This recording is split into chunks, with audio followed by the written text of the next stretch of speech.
Siga bitaw, siga ginang mata ni mong elektrisyana kakaron. Yun guys, so ito yung unit natin ngayon from Liti. Ang problema dito, hard starting. Hard starting. Observe natin dito na sobrang taas ng cranking bago pa umandar. Malakas naman yung power ng engine. Ang problema lang talaga dito ay hard starting. So try natin ulit paandarin. Payo ng starter. Dapat na mo payo yung starter ran eh. Dapat ay hard check mo. Palaging nasisira yung starter dito kasi sobrang hard starting talaga. Harapitin nyo ha sa? Liti? Liti? Liti, di ba tabok sa Surigao man na? Oo. Nawa kalayo.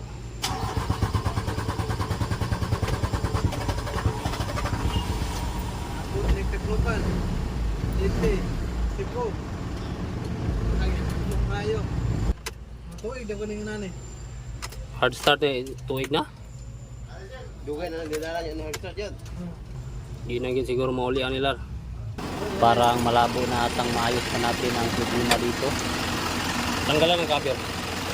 Ang ginawa lang muna namin dito ay nagsimula kami dito sa engine. So ayan, observe natin. Obserbahan muna natin yung return ng injector natin dito.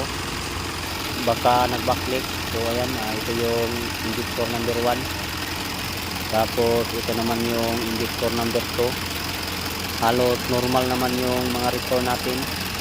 Pantay lang yung lakas ng return dito. So pati na tong injector number 4. So ang ginawa lang muna namin dito ay sinigurado talaga namin na okay yung mga injector. Kaya dito ay tinanggal namin yung 4 na injector. Kadalasan talaga pag hard start ay injector yung problema. Kaya tinik talaga natin. Observe lang muna natin yung pugsit-pugsit ng injector. So ito na yung injector number 2. Marami na namang magsasabi dito na madali lang ang trouble ng sasakyan na to. Pero dito sa amin ay umabot kami ng halos 4 na araw bago pa na-solve ang problema. So ito na yung pang-4 na injector. Okay ra. Normal naman lahat. Wala sa injector ni. So dahil sa okay lang yung injector ay dito naman kami sa harapan.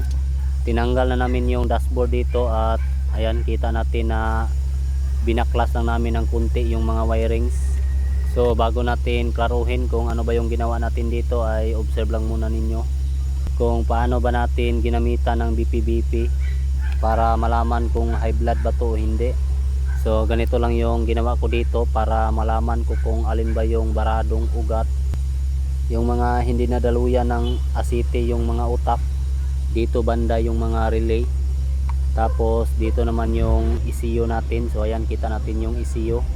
So dito ay magsimula na tayong magputol ng mga wire. Basic opera yung gagawin natin dito. Pinutol ko yung wire dito na kulay pula. Ang kuryente na dumadaloy dito ay negative. Pinutol ko yung wirings kasi maglalagay ako dito ng bagong supply. Bali ang ilalagay ko dito ay solid negative talaga, 24 volts. Yung karugtong dito ay hindi ko na pakikialaman pa. Bahala na siya kung saan siya papunta. Dito naman ay naghanap ako ng wire na makukunan ko ng supply na negative. So ito na nga at pinanitan ko na. Hindi klaro yung kulay ng wire kasi malayo yung cameraman ko. Pero yung kulay ng wire na kinunan ko ay kulay green na may stripe yellow. At dito para ulbo yung kaspa ng mga basher, ginamitan ko dito ng wire na nakita ko dyan sa tabi-tabi lang. Number 18 yung ginamit ko na wire dito. Pasilip ko lang sa inyo yung kuryente. So ayan, kulay green yung ilaw ng tester natin. Kapag ka green kasi yung ilaw, ibig sabihin ay ground. Kapag ka red naman yung kulay ay positive. Sa nga pala, kung gusto nyong mag-order ng ganitong klaseng tester, from Cebu yung gumagawa ng ganitong klaseng tester. Kung gusto nyong mag-order ay bigyan ko lang kayo ng number para kayo na yung tumawag sa kanya. Tapos ayan, kita natin na bakante na yung karugtong na wire. Tapos dito naman tayo sa ibabaw, may pinanitan na naman ako dito na wire. So ayan, test natin kung ano ba yung kulay na lalabas. Kita natin na umilaw ng mahina at kulay green. Ibig sabihin ay mahina yung kuryente dito at negative, kaya ang ginawa ko dito ay pinutol ko na naman. Sa nga pala, paalala ko lang, hindi nyo pwedeng gayahin ng basta-basta lang tong ginawa ko dito. Hindi kasi to tulad ng ibang tutorial natin na madali lang gayahin. Ang ganitong klaseng trabaho kasi ay posible na masira natin yung ECU.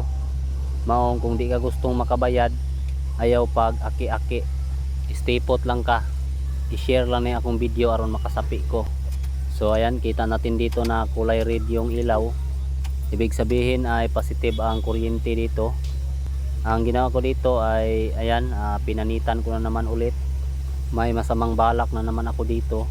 Dito kasi ako kukuha ng supply para doon sa pinutol ko na wire. So ayan, kita nyo yung mukha nung patsambang elektrisyan natin. Habang nag voice over nga ako, nang makita ko yung mukha ng elektrisyan na to, murag lisod juga yung saligan ng tawhana. Sugba gini nga tong wiring nga ni karon. Ako pa sa tag-iya ni kwaon lang yan yung sakyanan mintras wa pa ni masugba. Alam naman natin na wala sa standard yung ginawa ng taong to.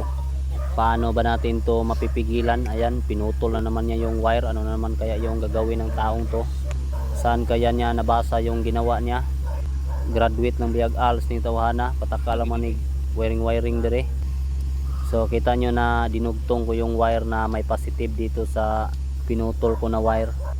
Sa mga hindi talaga nakaintindi nung ginawa ko dito, huwag nyo akong ibas kasi mahirap talagang i-explain yung ginawa ko dito. Masusing patsamba at experiment kasi yung ginawa ko dito, kaya nga umabot ako ng halos 4 na araw para lang matapos ang trabahong to. Kaya sa totoo lang talaga ay hindi kaya itong ma-explain. So dito naman ay may wiring din ako dito na ginamper din. So ayan, kita natin na parang sanga yung itsura. Ginawa ko na lang yan para mas malakas talagang umusok yung wirings. Mas maraming grounded, mas malakas yung apoy. Parang excited yung electrician. Uy, ano ba yung kinuha mo boy? Mao na ginigiingon ako ganina, sunog mo giniron. Impatso giniron. Siga bitaw sa imong mata, undangin na diha. Kabayad yun yung elektrisyana ron. Ayun. One click. Wa man hinuon masunog, katunto yung palhuan, nakatsamba man hinuon. RPM pa. Sige daw be, otro daw mo andar to magyapon. Oy tunto mo andar mo gidi ay. Tsamba naman pong palho. Tapos na nating ang tawag dito, jumper. Pangit yung ginawa natin dahil boy jumper tayo, pero kahit pangit yung boy jumper natin ay naging okay naman yung problema. One click naman siya dyan sa ginawa natin. May ginawa tayo dito na ano, ayan. So shout out natin yung magrereklamo sa ginawa natin. Okay. So isa sa uli na namin tong mga pansit na to. Tabangig uli og mga uli pa ba na? Gahana kay electrician no. Ang daming. Okay na. Kita. So ayan. Try na natin kung okay na ba. Kung one click ba. Yon. Kita natin na isang click lang talaga ng start ay umaandar na agad. Di na tulad nung dati na kahit na mainit na yung engine, hard starting pa rin. So try natin patayin. Try natin paandarin ulit. Yan. So one click na talaga. Try natin RPM kung malakas ba yung power, baka nag low power to. Ayun. Yan yung normal na RPM niya, dapat umabot siya sa red line. Siyempre ayaw tag i-escape, magkuyog sa tag road test. Kita ko sa inyo yung trabaho ng palho. Yun guys, road test na tayo. Ready na yung fire extinguisher natin, baka umusok sa road test. Para masaya naman yung basher natin pag nakakita sila ng usok. Direct lang yung ginawa natin, maraming direct. Kaya always ready talaga. Pag nasa biyahe ay kasama nyo talaga to. Na, mao na resulta guys. Kung magpayo mo ni Max Mechanic, mag-drive mo dala og fire extinguisher. Biyahe pa mo Tagalite, anhi pa mo diri aron ma apil mo sa iyang kabuang.